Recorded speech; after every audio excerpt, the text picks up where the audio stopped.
Repita comigo. Qual que é o tema da mensagem de hoje? Repita lá. Qual é o seu? Então pergunta para o irmão que está do teu lado. Pergunta para ele, qual é o seu destino, irmão? Para onde você vai? Né?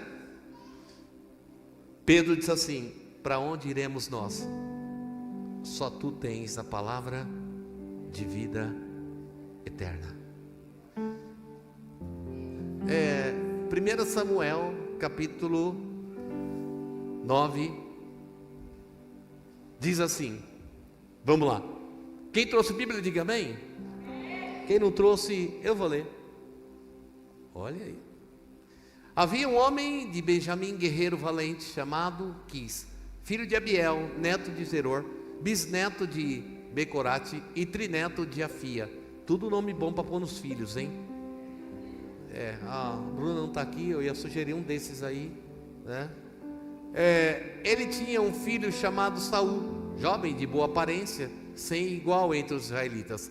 Os mais altos batiam nos seus ombros.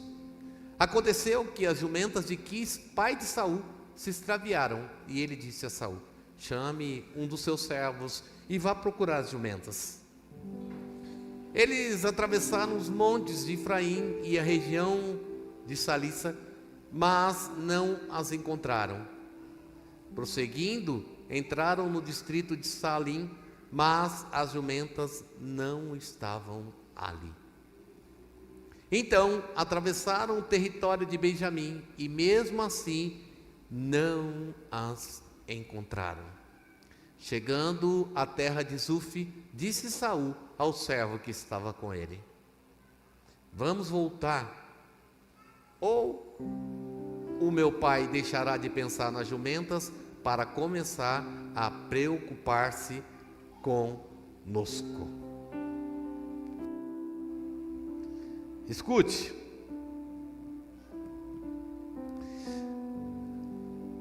Há situações na nossa vida, na minha e na tua, que muitas das vezes Deus permite, porque nem sempre as percas da história da minha vida e da tua vida são produzidas pelo diabo, e a gente acha que tudo o que eu passo, tudo que eu vivo, se for de negativo, é porque o diabo está agindo.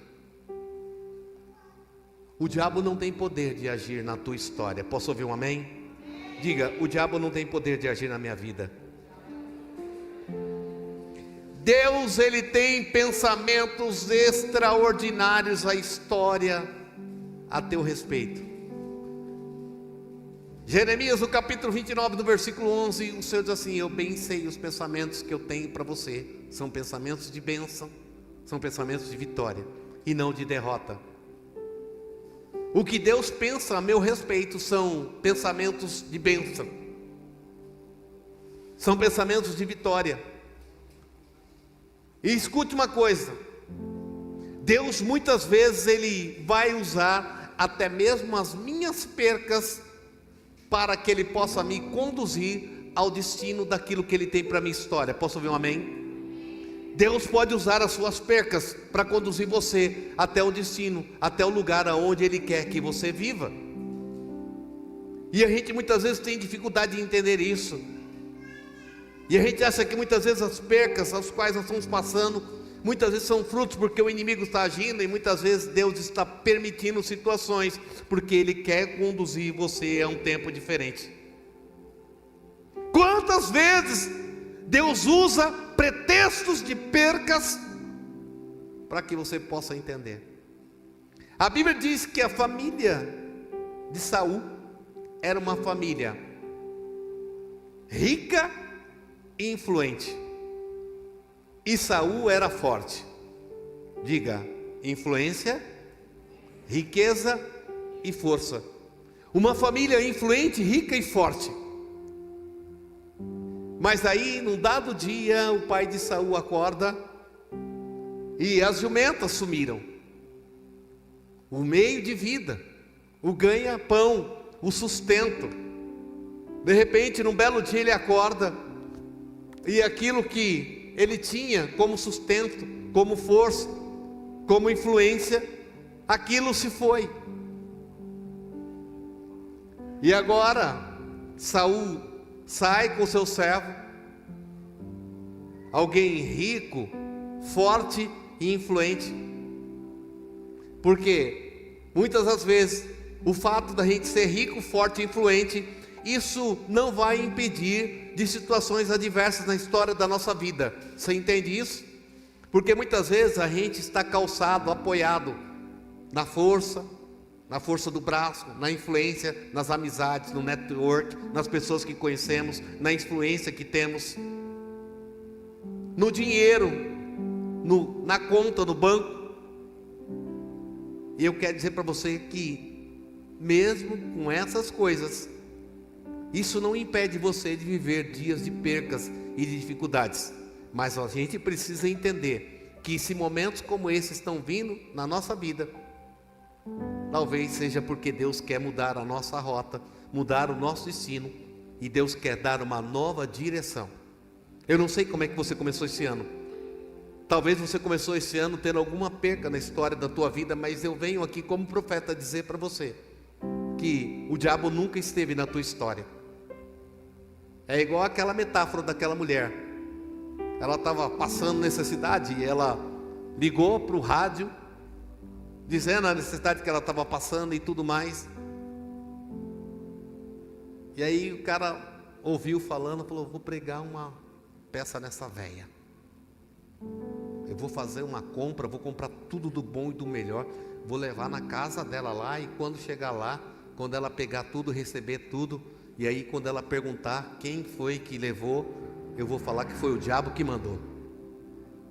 E aí ele foi lá, não, comprou tudo do bom e do melhor, tudo que tinha de melhor, comprou ali, levou para a véia, chegou lá, bateu na porta. A senhora falou no rádio? Falei, meu filho. Aí então a compra está aqui. Ela, glória a Deus, e foi entrando e dando glória, recebendo as coisas, né? E ele ali esperando ela perguntar quem mandou. Ela nada para perguntar, até uma hora que ele não aguentou, falou: a senhora não vai perguntar quem mandou? Ela falou: não, meu filho, não precisa se preocupar não, porque quando Deus quer mandar, Ele manda até o diabo. E não, quando Deus quer fazer, Ele manda até o diabo. E tem que fazer, porque Ele tem autoridade. Então o diabo não pode fazer nada na tua vida se não tiver autoridade de Deus, autorização de Deus. O diabo nunca esteve na tua história, ele não tem direito legal nenhum na tua vida. Então as percas muitas vezes que nós temos passado e que temos vivido, com certeza é Deus querendo dizer: eu quero traçar uma nova rota, eu quero te dar um novo destino, uma nova direção. Está na hora da gente olhar de uma maneira diferente para as percas que vivemos. Olhe para o irmão que está do teu lado, diga para ele: você precisa olhar as coisas de um ângulo diferente. Diga para ele: você precisa olhar de um ângulo diferente.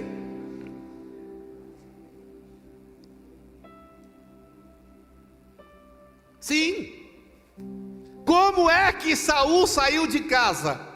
Como alguém rico, forte e influente, sim ou não? Coloque para mim, por favor, o versículo 5. Versículo 5. Chegando à terra de Zuf, disse Saul ao seu servo que estava com ele. Olha o que ele disse: vamos voltar, o meu pai deixará de pensar nas jumentas para começar a se preocupar com a gente. O que está acontecendo aqui? Saul sai de casa, o pai dele diz para ele: vai lá e procura jumentas. Pronto, eu vou lá e daqui a pouco eu vou voltar com a jumenta. Só que você vai ver nos versículos anteriores o que? Ele procurou, não achou, procurou, não achou, procurou, não achou. O que Saul está dizendo aqui? Vamos voltar. Tem horas na história da nossa vida que a gente acha que vai conseguir, que vai achar, que vai fazer, que vai chegar, e a gente tenta uma vez, tenta duas vezes, tenta três vezes, mas o natural muitas vezes da nossa vida é a gente fazer que nem Saul. Depois de tanto procurar, de tanto tentar, Saul está dizendo assim, ó: vamos voltar. Saul está dizendo aqui: vamos desistir, não vai dar, não vamos conseguir. Eu quero perguntar para você nessa noite, quantas vezes nós somos esse tipo de Saul aqui? A gente tenta uma vez, tenta duas, tenta três, o ano está começando agora, e Deus está dizendo para mim e para você, esse ano é ano de você transbordar, esse ano é ano de você arrebentar para a direita, para a esquerda, à frente, atrás. Só que daí a gente começa o ano, e aí o ano começou, eu tento uma vez, eu tento duas, eu tento três, e sabe o que muitas vezes acontece? Acho que é melhor eu voltar, acho que é melhor eu reiniciar, acho que é melhor eu partir para outra, porque muitas das vezes é isso que a gente faz. Olha para o irmão que está do teu lado, diga para ele, você está tentando? Ele disse sim ou não? Diga, mesmo que você esteja tentando, se não der certo, diga para ele, você tenta de novo.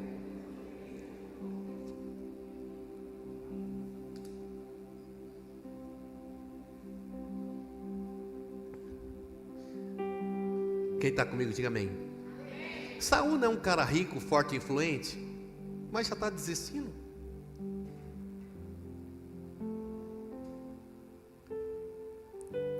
Está demonstrando fraqueza, sim ou não? Sim, mas ele não é forte. Nem sempre a gente é tão forte assim, sim ou não? É que a gente muitas vezes não demonstra fraqueza para os que estão em volta, mas dentro da gente, quantas vezes a gente pensa em voltar, em desistir, em parar, em recuar, em não tentar mais? Fala para mim, repita comigo, humildade é tudo. O cara forte, o cara influente, o bambambam agora diz assim, ó, vamos desistir. Ei, quem está comigo diga amém. Quando você desiste, essa é a maior atitude que você pode tomar. Não, bispo, mas desistir é o melhor. Desistir é o melhor. Sabe por quê? Porque quem está saindo dali é o cara rico, forte e influente, mas aí ele viu que ele não está conseguindo nada, que não deu nada, que não achou nada, que não chegou a lugar nenhum. E agora aqui o que ele está dizendo? Eu vou desistir. Porque toda vez que você desiste da sua força, da sua influência, da tua capacidade, do teu intelecto, aí Deus começa a trabalhar. Deus nunca vai trabalhar na minha e na tua vida quando eu achar que eu posso, que eu chego, que eu aconteço, que eu sou a última bolacha do pacote. Deus nunca vai trabalhar na minha vida quando eu me achar autossuficiente, capaz de tudo. Deus só vai trabalhar na minha vida quando eu me render. Saul está se rendendo aqui. Não vai dar, vamos voltar. Aí quando você para da tua força, da tua capacidade, Deus começa a agir. Sabe o que Paulo vai dizer? Quando eu sou fraco, aí é que eu sou forte. Deus sempre vai iniciar uma trajetória para a tua vida. Deus sempre vai falar com você nos seus momentos de fraqueza. A gente acha que Deus vai falar com a gente quando a gente está forte, está nadando de braçada. Pelo contrário, sabe por quê? Porque quando a gente está forte, está nadando de braçada, quando a gente se sente influente, forte, capaz, sabe, muitas das vezes a gente não consegue se ligar com aquilo que Deus tem. Agora, nos seus momentos de fraqueza, de incapacidade, aí Deus vem e diz assim: filha, eu estou aqui. Filho, eu estou aqui. Então, a primeira coisa que eu quero falar com você nessa noite é sobre rendição. É sobre humildade. É sobre entender que tem coisas que eu estou tentando, mas que eu preciso voltar e desistir da minha força, da minha influência, da minha capacidade, e entender que o de Deus é melhor para mim. Rendição é a chave. A chave é quando você diz para Deus: Deus, eu não posso, mas o Senhor pode. Porque quando você entende isso, que você não pode nada e que só Deus é capaz, pula para o 6. O servo contudo respondeu: nessa cidade mora um homem de Deus. Oxe, mas por que ele não falou isso antes? Logo que ele chamou o servo não podia ter falado. Saul não está perambulando para lá e para cá, tá para lá e para cá perambulando. Aí quando ele resolve desistir, é que o servo diz assim: aqui tem um homem de Deus. É porque Deus só vai dar a direção para você quando você se render. Você entende isso? Ei, lindo, linda, Deus só vai falar com você quando você se render. Eu quero que Deus fale comigo. Só que se você estiver na sua prepotência, na sua capacidade, na sua autossuficiência, Deus não vai falar. Agora, quando você se rende, tem um homem de Deus aqui. Porque agora ele está rendido, ele está querendo voltar, ele está querendo desistir. Todas as vezes que você pensar em desistir, Deus vai falar com você. Quem entende isso, diga amém. Todas as vezes que eu me render, que eu disser para Deus, eu não posso, eu não consigo, aí Deus vem e diz assim: filha, filho, eu estou aqui. Na cidade tem um homem de Deus, ele é respeitado, hein? E tudo que ele diz acontece. Enquanto o seu coração não se render a Deus, não se quebrantar, enquanto você achar que você pode, que você tem, que você é, Deus não vai falar. Olhe para o irmão que está do teu lado, diga para ele: Deus hoje aqui vai falar comigo. Diga para ele, sabe por quê? Porque meu coração está aberto.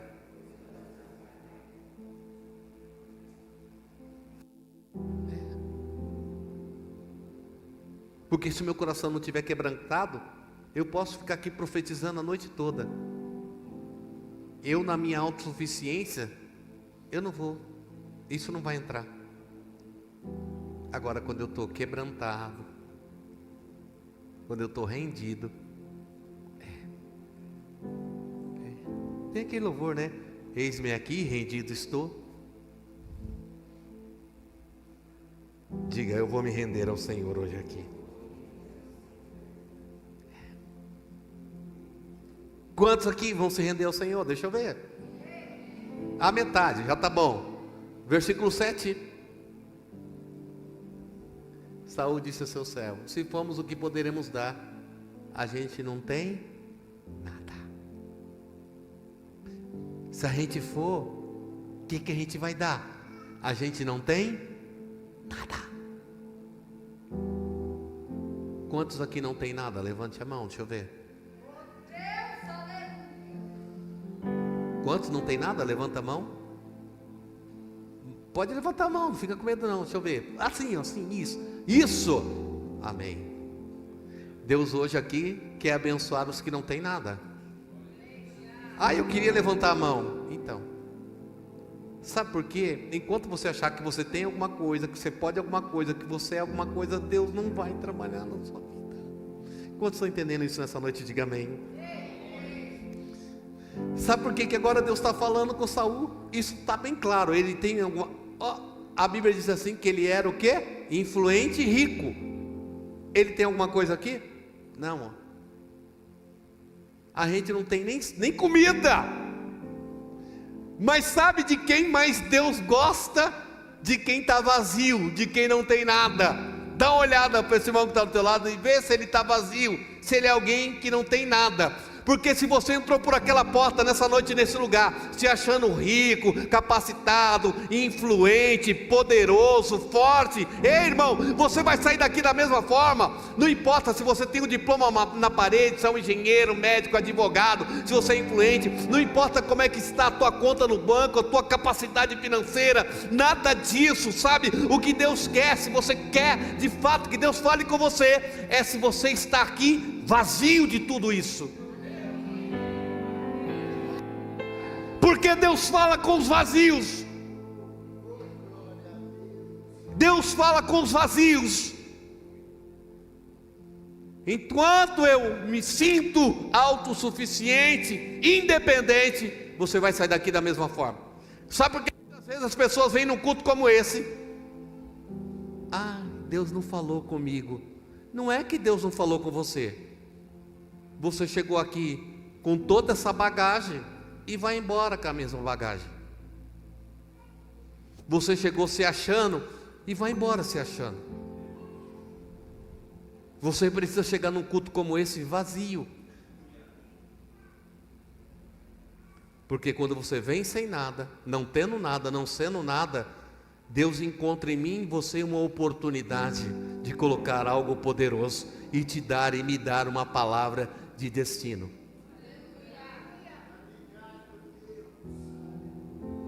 Catuca o irmão que está ao teu lado, pergunta para ele: qual é o seu destino?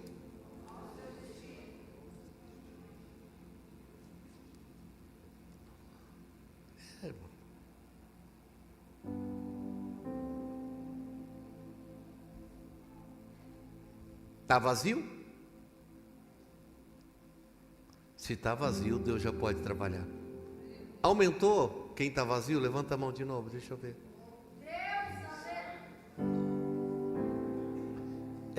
Coloque para mim Deuteronômio capítulo 8. Deuteronômio 8, 2. Vamos ver se dá.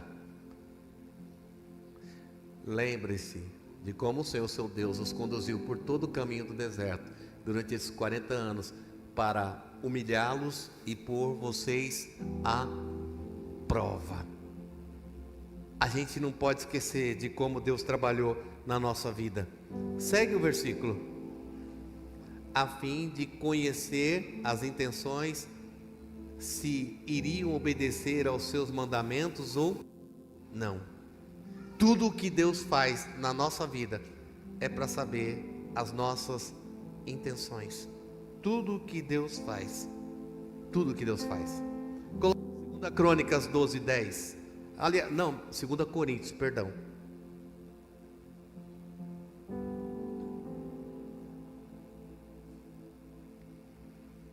Por isso, por Cristo, nas fraquezas, nos insultos, nas privações, nas perseguições e nas angústias. Paulo está dizendo assim: as fraquezas, elas servem de algo na minha vida. Elas servem para me alegrar. Na maioria das vezes, quando a gente vive tempos difíceis de adversidade, isso nos entristece. Quando você tiver uma dificuldade, um problema, viver uma luta, se alegre nisso que você está passando. Parece loucura, mas as coisas de Deus é loucura. É dessa forma. Por quê? Aí ele vai dizer: quando eu estou fraco é que eu estou. Dá uma olhada nesse irmão que está ao teu lado, vê se ele tem cara de quem está forte. Se ele tem cara de quem está forte, vai dar um sorriso para você aí, vamos ver. Oh, meu Deus. Você quer ver um versículo que todo mundo gosta e todo mundo conhece? Qual é? Filipenses 4:13. Olha lá, Filipenses capítulo 4, versículo 13. Vamos ler. 1, 2, 3.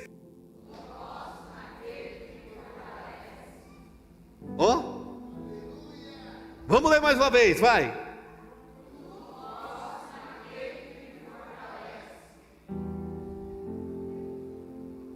Presta atenção. Quem diga amém? Eu tudo posso naquele que me fortalece. A pergunta que não quer calar: Paulo aqui está fazendo uma confissão de força? Não, ele não está dizendo que ele é forte, ele está dizendo que ele é fraco. Paulo aqui faz uma confissão: eu posso tudo naquele que me fortalece. Espera aí, querido, relaxa. Não é uma confissão de força, é uma confissão de dependência. Posso ouvir um amém? Ele está declarando dependência, não força. Eu sou forte. Não, querido, não. Eu sou fraco mesmo, sou fraco. Eu só posso tudo porque Ele me fortalece. Esse versículo aqui, Paulo está preso, ele está na prisão. Então a gente tem que entender as coisas. Quando você declara esse versículo, você tem que entender que você está fazendo uma declaração de dependência de Deus. De dependência. É isso que ele está dizendo. Coloca Filipenses 1:20 para mim, por favor. Versículo 12, coloca o 12. Quero que saibam, irmãos, que aquilo que me aconteceu tem na realidade contribuído. Ele está preso, sim ou não? Está preso. Aí o que ele está dizendo? As lutas que eu estou vivendo, elas estão contribuindo. Então, vem para mim. As percas e as diversidades que eu passo, que eu vivo, elas estão contribuindo para o meu progresso. Você tem vivido lutas? Tem passado dificuldades? Essas lutas e essas dificuldades, você tem que enxergar elas de uma maneira a qual elas vão contribuir para o seu crescimento. Quem está entendendo, diga amém. A gente, quando passa por uma luta, já começa a se desesperar. Sim ou não? Ai meu Deus, ai misericórdia, Senhor me livra. E Deus está dizendo, não, isso aí não é para te matar não, bebê, isso aí é para você crescer. Ai meu Deus, e agora? Esse problema, essa dificuldade de Deus dizendo assim, não, ei, lindo, linda, escuta, olha para mim, presta atenção. Isso aí não vai te matar. Você não vai morrer. Isso aí é para o seu progresso.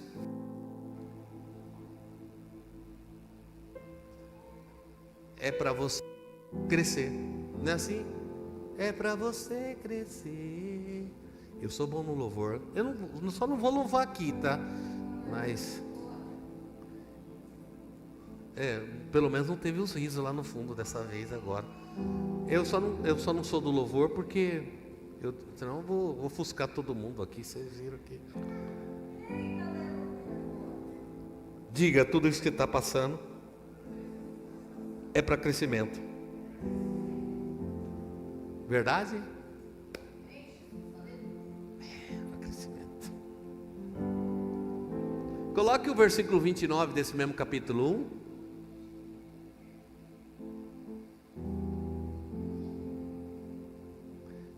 Esse aqui, o que você achou? Olha lá. Quem gosta de Bíblia, diga amém. Então vamos lá, porque senão vai falar, é que o bispo falou. Não. Vamos ler? 1, 2, 3. Por quê?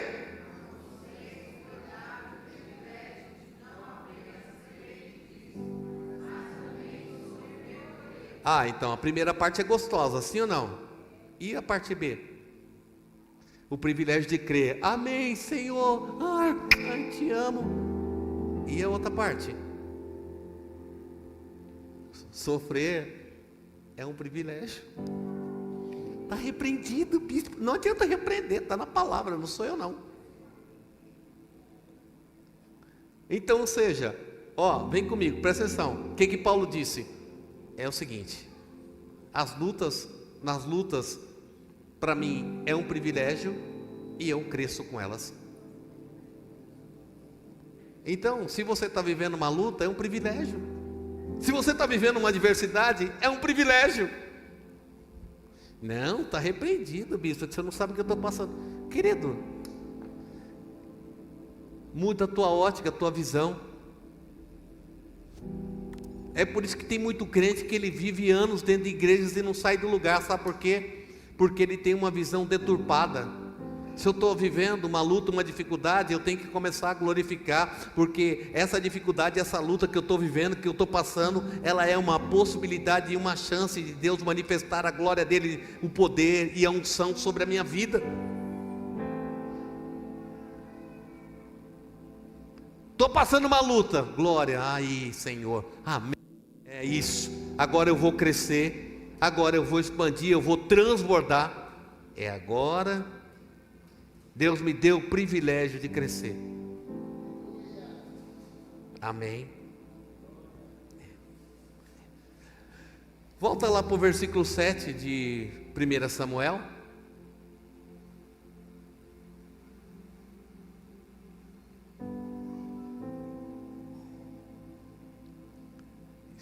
Saul disse a seu servo: se formos, o que poderemos dar? A comida dos nossos sacos de viagem acabou. Versículo 5. Rendição. Ele está dizendo: vamos voltar, para mim não dá. para mim não dá. Versículo 6. Tem um homem de Deus aqui. Opa. No versículo 5 tem a rendição.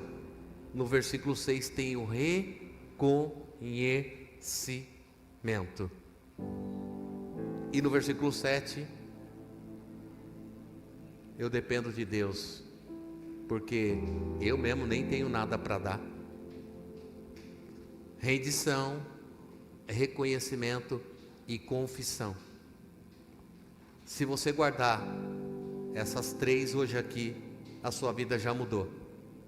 Primeiro, eu preciso me render e entender que eu não posso nada, que Ele pode tudo, tudo é por Ele, por meio dEle, para Ele são todas as coisas.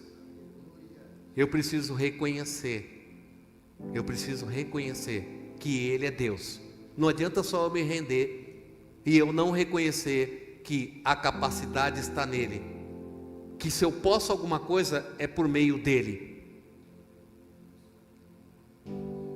E eu preciso confessar isso. Não é só fazer.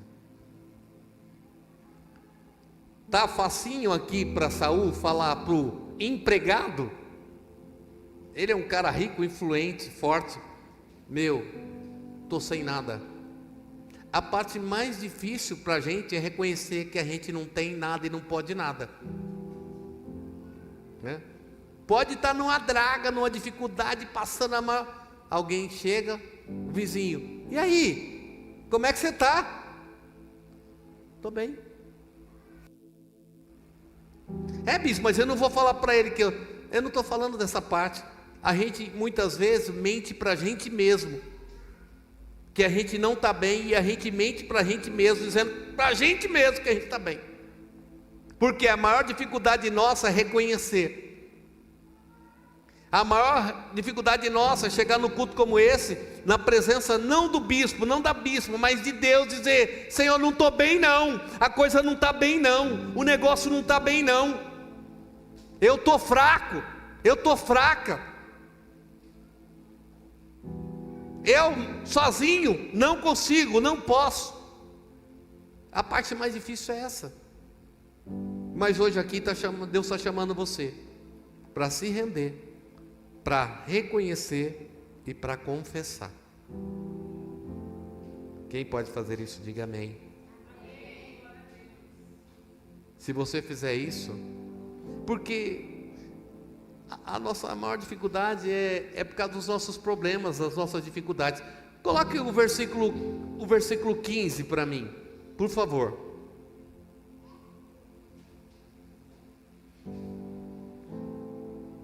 Vem comigo, quem está comigo diga amém. Eu já estou terminando. Saul, qual é a história? Qual é a história? Saul saiu por causa de quê?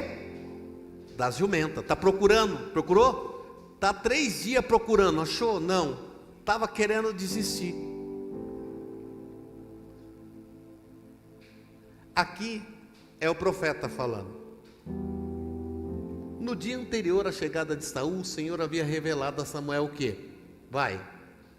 Amanhã, por volta desta hora, eu vou enviar você um homem da terra de Benjamim. Você o ungirá como rei, como líder sobre o povo de Israel. Volta de novo 15. No dia anterior. No dia anterior, aonde está Saul? Preocupado com a jumenta. E Deus preparando o futuro dele. Você ainda nem viveu, talvez esses sejam os dias das suas preocupações. Pega essa, é profético mesmo. Talvez hoje seja o dia das suas preocupações, das suas atenções voltadas para as percas, para aquilo que fugiu das tuas mãos, para a incapacidade de lidar com situações. E Deus está dizendo assim: fiz o teu amanhã. Enquanto você se preocupa com o seu futuro, as suas percas, Deus se preocupa com o seu futuro. Ei, escute algo aqui: o teu amanhã já está preparado por Deus. Enquanto Saul está pensando na jumentinha, ele vai ser rei. Os meus pensamentos são pequenos. E a jumenta?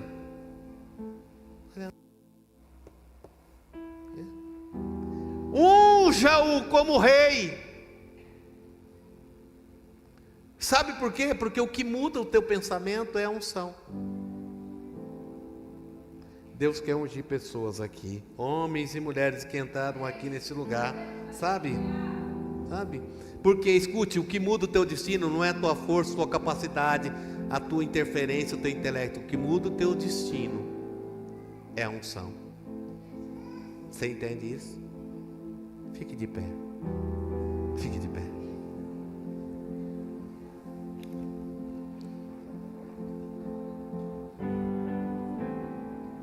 Qual a preocupação de Saul? A jumenta. E os planos de Deus? Ungir a rei. Qual que é maior? Jumenta ou rei? O de Deus vai ser sempre maior. Qual você quer viver nessa noite aqui?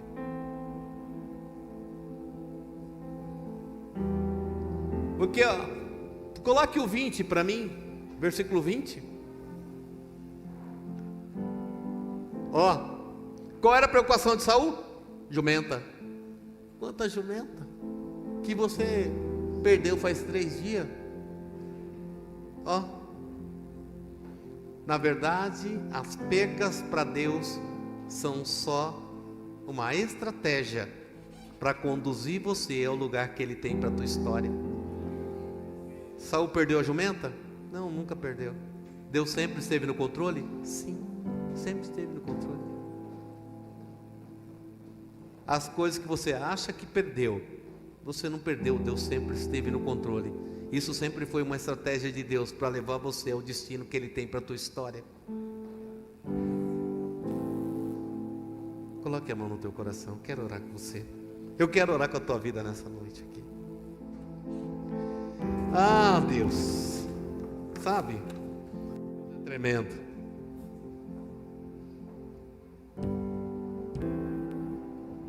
Provérbios capítulo 22, e versículo 4.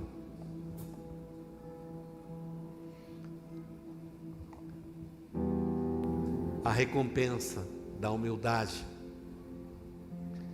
e do temor são riqueza, honra e vida. Reconheça aqui nessa noite que você não tem nada, não pode nada. Se esvazie das suas prepotências, das suas capacidades humanas. Chega de dizer eu posso, eu tenho, eu aconteço, eu sou o cara, eu sou a mina, eu sou a mulher. Sabe, muitas vezes você está demonstrando uma coisa, uma estrutura que na verdade não é verdadeira. Eu estou me mostrando como uma mulher capaz, suficiente, mas só Deus sabe como você está por dentro. E se você falar para Deus, Senhor, eu quero me desfazer de toda essa capacidade humana, de toda essa força, eu sozinho não posso, sabe o que Deus está dizendo para você? Eu tenho outros planos para a tua história. Eu permiti essa situação na tua vida porque eu quero te conduzir a um momento de triunfo. O que eu tenho, os meus planos são maiores, o que eu tenho é maior, mas eu preciso que você se esvazie dos teus, que você abandone os teus planos, os teus projetos, para viver o que eu tenho na história da tua vida. Deus está falando ao coração de homens e mulheres aqui dessa forma.